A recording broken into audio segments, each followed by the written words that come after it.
Hi everybody, welcome back. Today Dragon and I were already getting our hands dirty, continuing some of our planting here on the farm, and we decided that maybe this was something we wanted to share with you guys. In addition to that, we love to just kind of make sure that we are really journaling everything that we're doing, since we have this beautiful property that we are transforming into our forever home and wanting to share it with all of you. This was definitely one of those major projects that after we got our hands into the dirt, we decided to push pause on that and pick up the camera. So what we're doing here today is continuing on a hedge that we've started here in front of the house. Last week sometime we went along and started planting a few of the dwarf burning bush plants. What was here previously, there was a crepe myrtle tree that was in front of this window at our house, and there was a crepe myrtle tree that was on the opposite side of the chimney as well.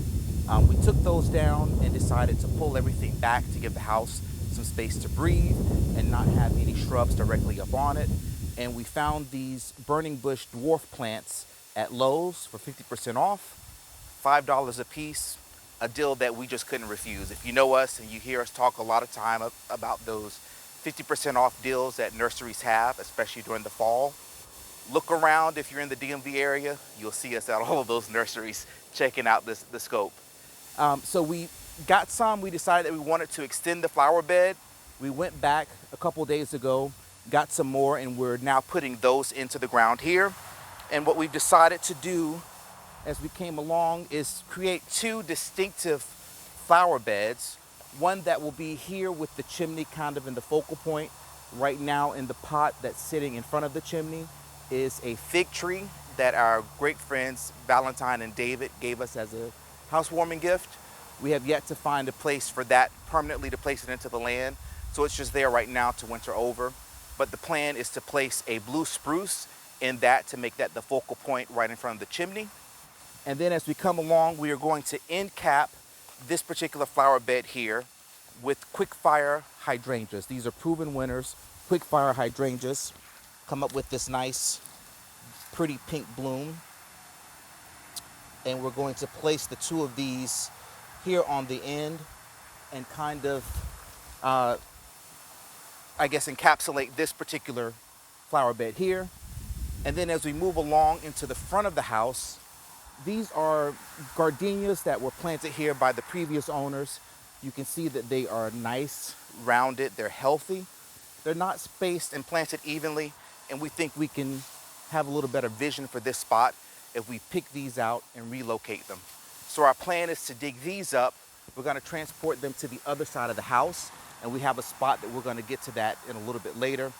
And then create a different vision for this as we also plant something that's a little more permanent, put some perennials along the back of the wall, again pulling everything out so the house can breathe, and extending this flower bed out just a little bit to give us an opportunity to plant in some annuals and some things that are beautiful for us to look at and for our friends to look at too when they come to visit. What we've already done as well a couple days ago is here in this corner, we planted two summer crush hydrangeas. These should get probably about 3 to 4 feet tall and maybe 3 to 4 feet wide.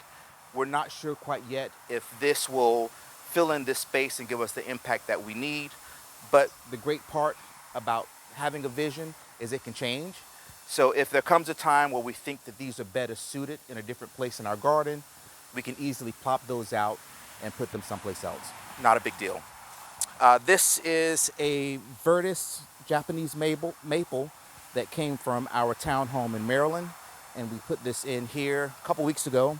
It seems to be doing well, hasn't wilted, hasn't gotten any more, I guess, browner than it would normally during this time of year. So we're happy with that.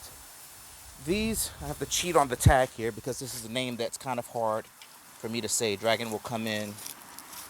This is a Silver King Unimus. I'm sure I'm probably not pronouncing that properly. But these get pretty big, 6 feet tall.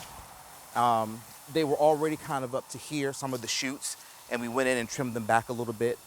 One of these that we've planted on that side was actually over here, but we wanted a little more symmetry, so we dug that one up, came along on the front side of the flower bed here, and plopped it in here because there was kind of just this ugly bush, we're not even sure what the name of it was, that we took out from here and also on the opposite side of the front porch flower bed, and put in something that has a little more uniformity and just kind of looks a little bit better. So we're gonna go ahead and get back over here. Dragon and I are gonna finish off where we started, and then we will take you along on our journey on the other side of the house once we get the gardenia hedges uprooted and get ready to place them into their new home. So time to get digging once again.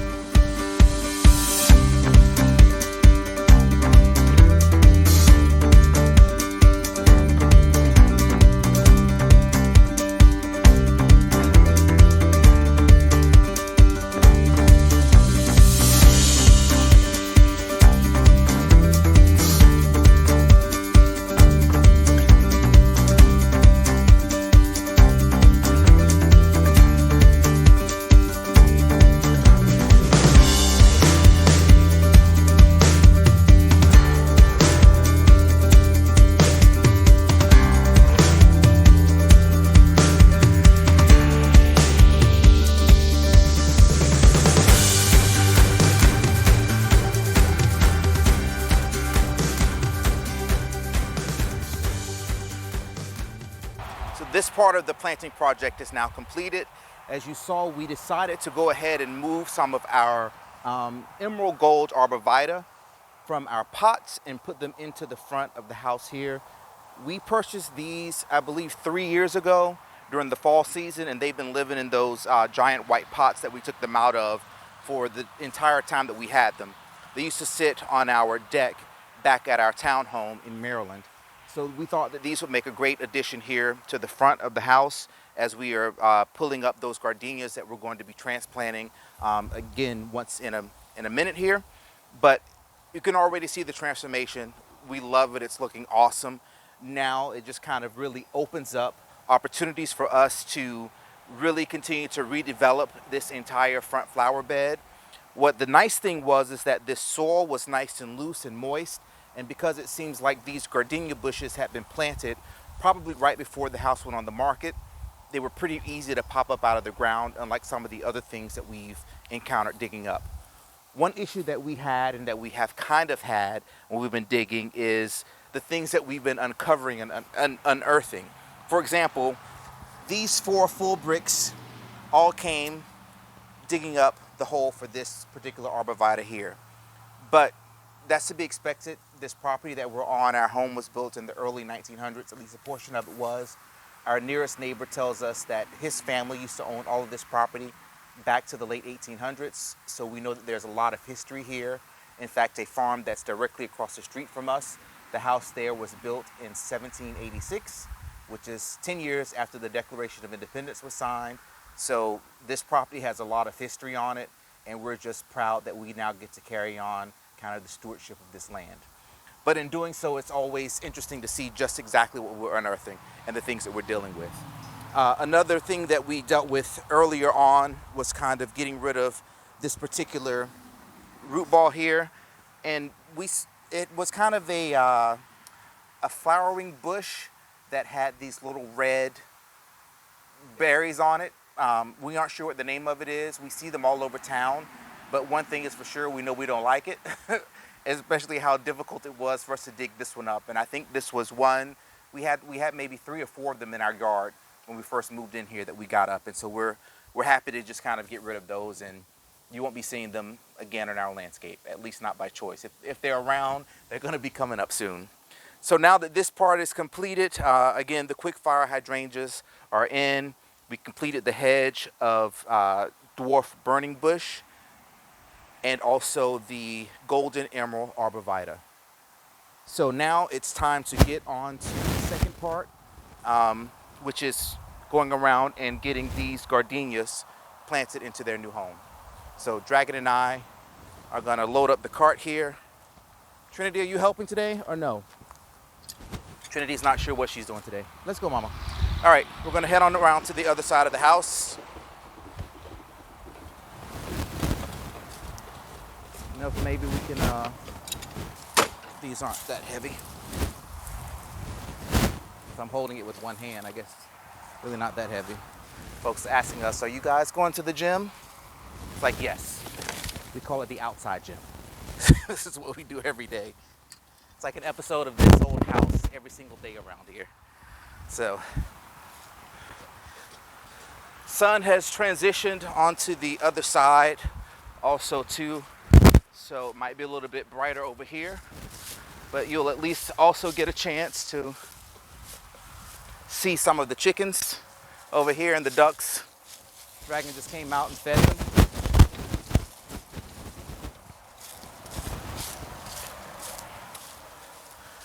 So a little bit brighter on this side as we get ready to plop these in, but we'll come on up. Dragon will show you where we've kind of decided to place these.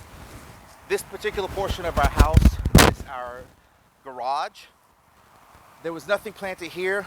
There looks like there might have been a flower bed here. So as we start digging, we've been kind of unearthing some bulbs here and there. That might happen here as well. Our septic tank is here in this area.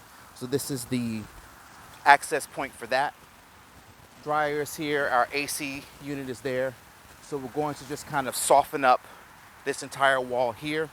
We have 6 gardenias to place. We've already gone through and done the spacing out for them. So now we're going to go ahead, get the shovels, get the holes dug, get these in the ground, and get them watered in.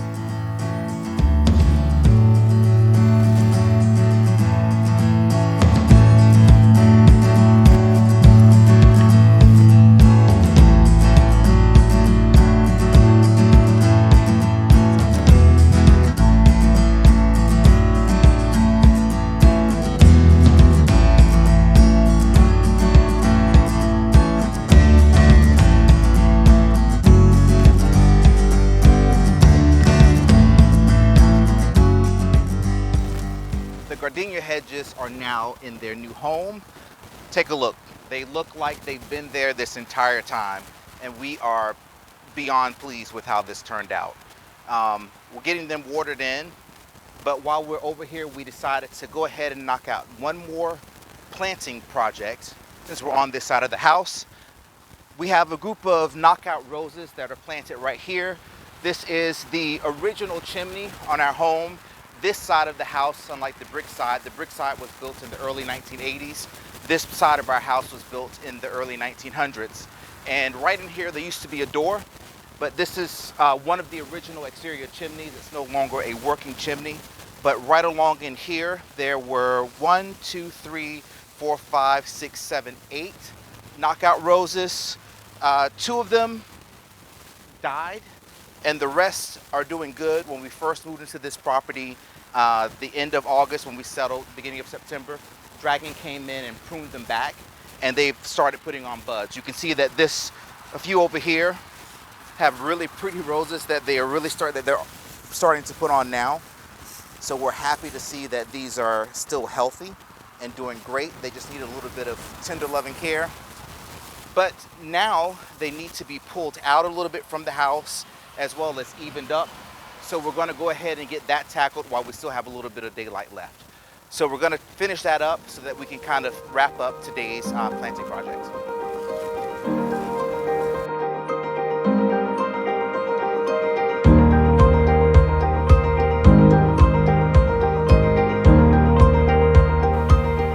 So in the end, we ended up actually only moving 3 out of the 6 roses. That's all we needed to do in order to achieve a little bit more uniformity, and also to not disturb any of the other ones any more than we absolutely had to. So you can see now we just put 3 on the left side of the chimney, 3 on the right side of the chimney, and everything looks really, really nicely. This is the 2nd week of November here in Northern Virginia. You can see I'm still wearing a tank top because it was nice and warm today. Temperatures in the upper 60s. We probably have about another 10 days of weather like this. We have a few more things we want to try to get into the ground before we start having continuous frost, so that everything can get watered in nicely and have a little bit of a chance to get established. But we're really just kind of highly impressed with as much as we've been able to do in the short amount of time that we've been here. This side of the planting and everything that we've done today, we haven't had a whole lot of trouble getting things out of the ground or back into the ground, which has been super nice. So that's been an amazing surprise that we welcome. Hopefully some of that will continue. But again, as I mentioned earlier, knowing how old this property is and a lot of the things that we've already unearthed as we've been digging, we're prepared for whatever comes, but it's nice to have a nice, cool, beautiful fall day like this to do some planting. So just to recap before we finish off here, again, we have our line of 6 gardenias that were planted on the front side of the house. We've transported them or transplanted them over in front of our garage. They look nice and beautiful there, fully established already, as if they've been there this entire time. As we come along back on down toward the front of the house, again, we have the knockout roses, 6 that were there. 3 of them we repositioned in order to get a little bit more uniformity, and those are doing well. Since we pruned them when we moved in, hopefully the disturbing that we did as everything is about to go into its dormancy phase won't matter that much, but we're making sure that everything gets a great drink and those roots get nice and packed into the earth. Back on around to the front of the house, again, to kind of continue with adding a little more uniformity. Once again, I forgot the name of these things here. So Dragon's gonna come with me while I cheat and look at one of the tags. These are the Silver King Unimus, the Silver King Unimus. This is the one here that we transplanted, and that one, again, looks like it's been there the entire time. So we'll have a nice little hedge of those that are around the front. And then right along onto the brick side of the house, where just yesterday we planted in 2 of the Summer Crush hydrangea. Again, these should grow to be about 3 to 4 feet tall and 3 to 4 feet wide. We've now cleared out this spot where the gardenias used to live, potentially adding in some elephant ears on the corners and maybe in the center as well. And then decide as we see things that we like, what we might want to add as we grow this bed out and put in some more perennials, and then give us an opportunity to play around with annuals as the seasons change. The 2 golden emerald arborvitae that used to live in the pots at our home in Maryland are in the ground for the very first time in their life. So we're looking forward to seeing how they're going to do now that they have that opportunity to grow to their full potential. Right along onto the front now, and then to the side where we have created a separate flower bed. Today, once again, we planted these quick fire hydrangeas that will bloom pink as well. And then we finished off creating our line of hedges that will grow up. And that, once again, is the dwarf burning bush, the dwarf burning bush. So seasonal color for that. We'll be able to keep that controlled and trimmed just above or just below the window as well, so that we don't interfere with our gorgeous view looking out at our pastures when we're sitting inside of our living room. Anything else I'm thinking about or missing, Dragon, today? No, I don't think so. I think that maybe planted these earlier. Dragon is, may not be able to hear him because he's not mic'd up, but these are sedums along the front that we planted. We did a video on those as well as when we planted sedums. Again, we have the fig tree that's sitting here. Ultimate goal is to continue to look for a blue spruce. Right now, all those types of trees, because it's the Christmas season coming up on us, are super expensive. So you know we're all about those deals. We're still looking for that 50% off blue spruce. It's coming to us. We know it's coming. So we're going to keep watching for that. But trust us, when we get it, you're going to know about it. So that's all we have for today. We thank you guys for tuning in. And I just want to say again, thank you to everybody who continues to follow us on our journey. And stay safe out there. We'll see you in the next video.